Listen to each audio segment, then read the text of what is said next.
Welcome back to the channel. Thank you so much for checking out this video. Hope you're having a fantastic day. Shout out to the 19 Cousins. We are rolling into our Indiana Fever post-game video. They pulled one out against the LA Sparks tonight. It was an interesting game, so I'm gonna start with a few positives in terms of some milestones. Shout out to Coach Sides, Coach of the Month for August. Very impressive. Congratulations.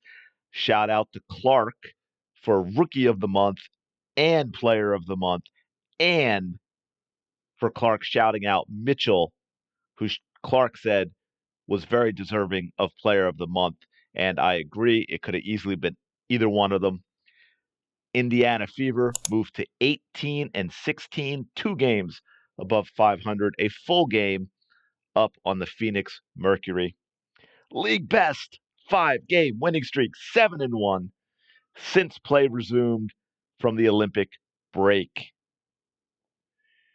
Now, before we get into some other stuff, we'll start off with one good highlight for you for a couple of reasons. One, it's just a beautiful play.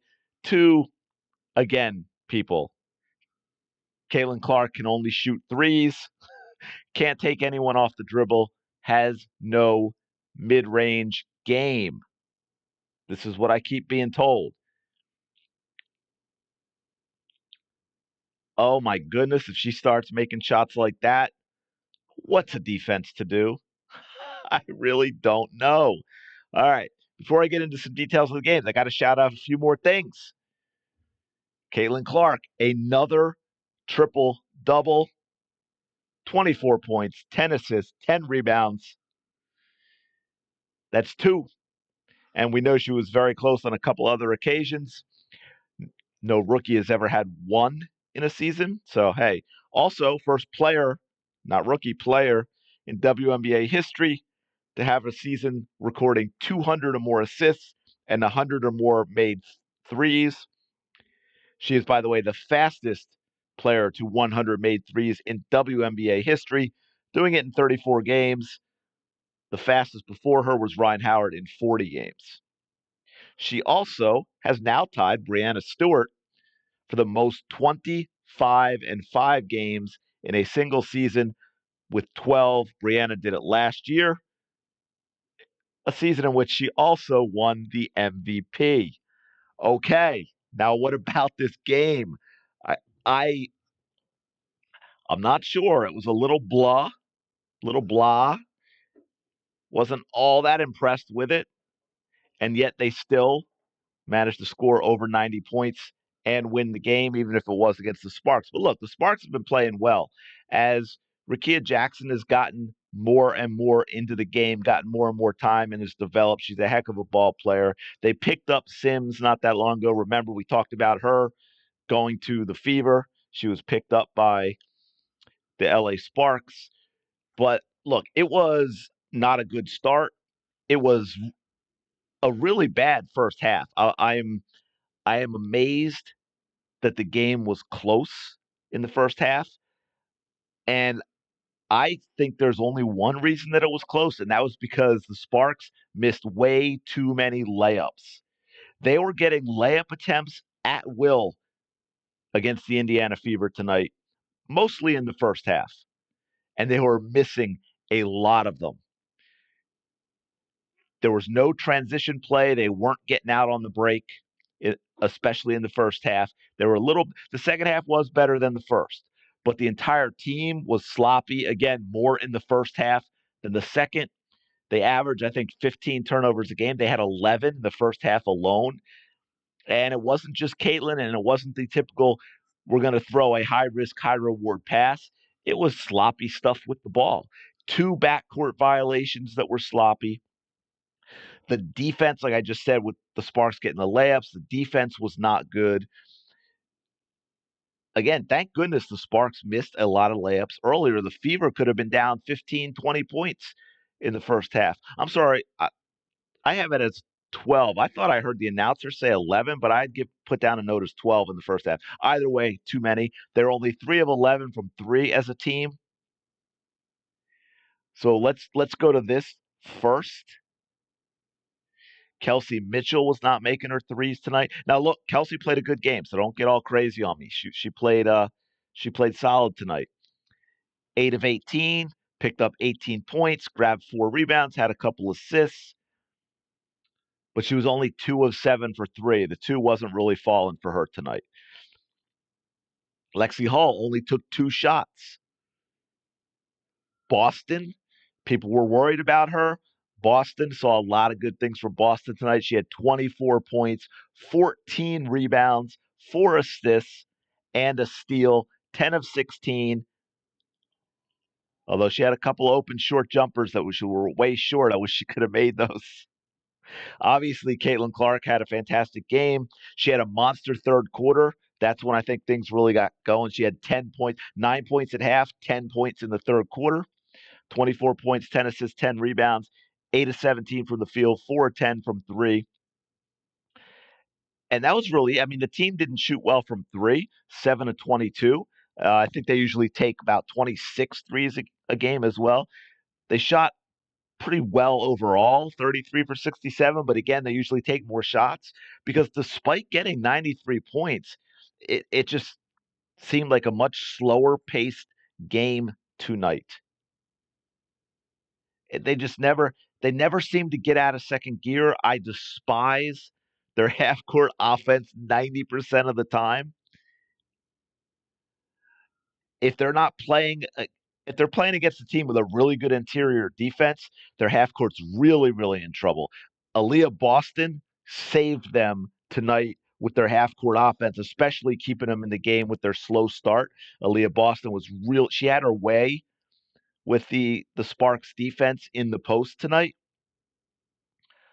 But other than that, their half court offense a lot of times comes down to Caitlin Clark doing something individually and then the team getting something out of that. But it was really good to see Clark and Boston working well together. I got to give a shout out to Nalissa Smith. She didn't get the rebounds she's usually been getting, but 4 of 8 from the field. She shot the free throws well, 5 of 6. Had 13 points, had an assist, and steal, had 3 blocks tonight. And look, Nalissa Smith drives me crazy because Nalissa Smith has a lot of talent, right? When I get on Nalissa Smith's case, it's not because she's not a good player. It's because because she has talent and she doesn't always show it. Uh, One thing I noticed that really drives me crazy, I don't think she's done it in a little while, but she has done it too many times.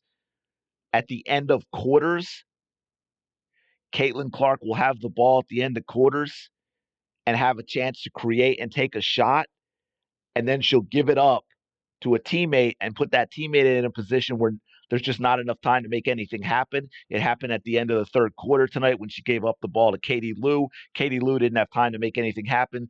They don't even get a shot at all, let alone a high quality shot. And that drives me crazy.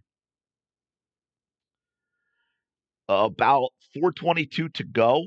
There was a great example of what I talked about in a previous video about getting out on the break and what the bigs can do in trailing the play. And that was when Caitlin Clark pulled up on the left side and Nalissa Smith's trailing and running the lane down the middle. And Clark makes a nice pass, gets to the ball. She's got momentum. She goes to the hoop. She gets fouled. Lexi Hull played really well tonight. Lexi Hull didn't get a lot of shots. I blame that again on that half court offense. They weren't getting out and running. Kudos to the Sparks for doing a good job of getting back on defense. But without that transition, you didn't see Lexi Hull getting looks for open threes. She took 1 3 tonight. But I will say the biggest thing, I think, if I'm going to take away something positive, or 2 things. They didn't play great, but they won. And they're learning to close out games. They've been very good late in games recently, and that's hugely important when you start playing tougher competition and you want to make a run in the playoffs. Now we'll go through a couple of some vids and walk through stuff. This was a fantastic pass to Boston, but again, this is Caitlin Clark's talent bailing you out. I mean, just before I even get started, look at this. And I commented, I mean, I shouted at the TV to my shouted at the TV to myself. You know what I mean? I was all by myself and I'm talking to the TV. But you can even see it from the start of this video here. Look where Caitlin Clark is. They've blitzed her, and everyone's run away. Dantas isn't wide open, but she's not looking to receive the ball. Lexi Hull's all the way in the corner, and I get that from her. Where's Kelsey Mitchell? I mean, I guess she's setting a pick for Boston here, but this is the type of stuff that I'm talking about, and they get something good out of it because this is a crazy pass, but you can't be expecting this play to be made, folks.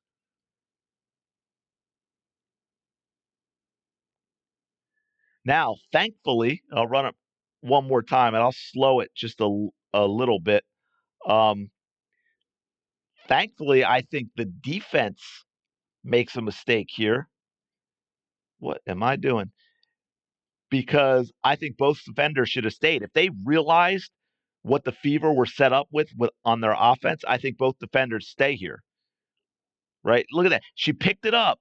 If that defender is aware of what's going on, she stays there because you've got Caitlin Clark 40 feet from the basket, pinned against the sideline, and no help from her team. But the defender runs away. And look what that did. That opened up that lane for Caitlin Clark to make the pass. If the second defender stays there, that pass cannot be made. If I was being really critical there, too, I'd say, hey, Aliyah, there's absolutely no reason for you to dribble that basketball. And then this, folks, this was really, really crucial. This is when Caitlin Clark's taken over in the third quarter. She had 10 points in the third. Here we are. We got a tie game. Tie game here. Okay. Once again, Caitlin Clark, Boston with a little bit of screen, creates her own shot. Boom. And then right away, going back, here's what we're going to happen. What just happened to the replay? That looks terrible. But you still get the idea. And boom, and another bucket. Come on, Twitter. What are you doing to me? But boom, just like that, in a matter of seconds, it goes from a tie game to the Indiana Fever up 5 points. That was a huge, huge play for them. Another one here, if this is what I think it is, again, an example of Caitlin Clark's ability to get buckets, something everyone said she can't do. By the way, I like this. Look, that's why I said 90% of the time with their half court. Once in a while, they do some nice things. I like that they've waited. Caitlin comes back to get the ball. Nice job by Nalissa Smith. Clear out. Look, when Caitlin Clark gets square to you like that, and she gets ahead of you with those hips right here, it's over right here because she does a great job with her body positioning. Now she's got the defender on her hip, and you can forget about it. You're not going to get in front of her, so she is going to be able to get off a shot. That's why she takes it like that, leans across, trying to draw the foul. Defender gets out of the way, which was smart. Bucket. We got a couple others for you. Again, now here we go with, I think this is it. Yeah, this is, come on, stop that. This is great ball movement, but I'm going to tell you the problem I have with it. Come on. I don't want. Okay. Right here. Is this, again, this is completely dependent on Caitlin Clark's ability to create something on her own. Great pump fake, drive to the basket, great pass to Boston, kick out Erica Wheeler, and drill it. Fantastic ball movement coming from individual playmaking. Not that, hey, that's what you want from Caitlin Clark, but there's no There doesn't seem to be a set offense with a lot of movement that is creating open opportunities for their players. I got two more I want to go through for you. We're going to show this just because it's really good. Here we go. Great defense by Kelsey, by the way. Pick up by Clark. She sees she's got an opportunity. Look at that. Blows right by two players. Great pass and an and one. I'm not even going to say that, when you're there, you should be shooting this. You should be shooting this, Caitlin. But you made another highlight reel play, so I'm going to let that go. And then finally, because this is something we have not seen a lot lately, and it's really, really good if this is what I think it is. Yeah. So Boston's going to come out, get it back to Clark, and then look, they're going to blitz, and here we go, folks. And this is why it's important to have players that can shoot from the outside with the type of offense they can run. Katie Lou and Dantas can both shoot from distance. They can both shoot the three. You've got three players. Now, she's slightly inside the paint, but they're all on the opposite side of Boston. So as soon as two players go to Caitlin Clark, well, forget it, folks. I mean, boom, bucket, easy, easy bucket. But look, I don't know. It was a weird game. I'm pumped that they won. I thought they did some really good things. I thought there were some concerning things in there as well. And overall, it just seemed like one of those grinded out games. Even with the relatively high score, it seemed like a grinded out game. But obviously, that is a huge, huge win for them. They've got, I just completely blanked on who they are playing on Friday. So let's check it out. If you want to hang out for like a second and see, I want to say Minnesota. Is that right?